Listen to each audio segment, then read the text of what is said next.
Well, my sister-in-law, when she was practicing for the exam, told me a story about someone in her office.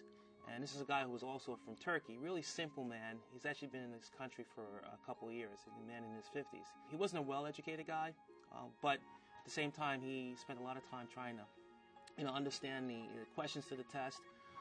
And the day that he went to take the test, he was just really nervous. He actually lived in Jersey, and every day he would go across the George Washington Bridge.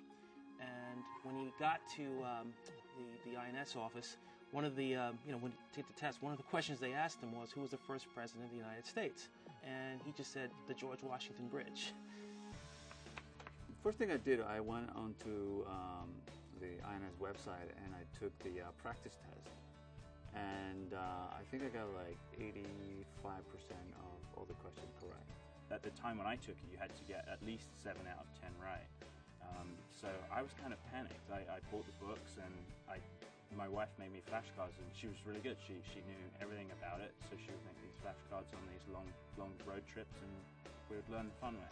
I helped my father study for the test. He is a huge history buff. In fact, when we were questioning him, had the questions in our hands, me and my sister, he couldn't believe that we didn't know a lot of the answers that he already did without having to look at it first. Back when '97, there were only 50 questions. So there was really no exam. It was always just pick a few questions by the INS officer, and they asked you, and they would make the decision whether they thought you were ready to be a citizen. Well, I got the questions from online, and I studied real hard because I am not a history buff.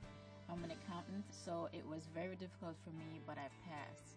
My dad just made sure, kept calling me every week saying, Stan, make sure you study for your test, make sure you read those questions that I sent you, because if any of us failed, it would have been pretty bad.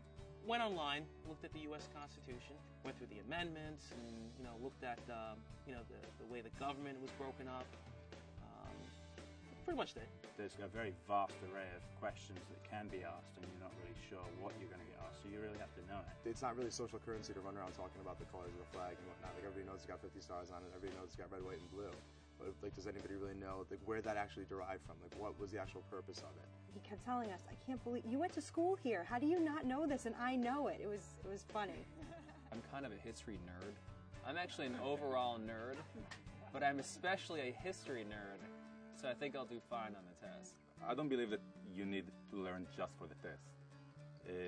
I don't want to know just the answer for the specific question. I want to know the history of America. I want to be a citizen here, and I feel like it's really important for me to know the history of the place and to know where it came from and where everything started, because otherwise, like, why live here?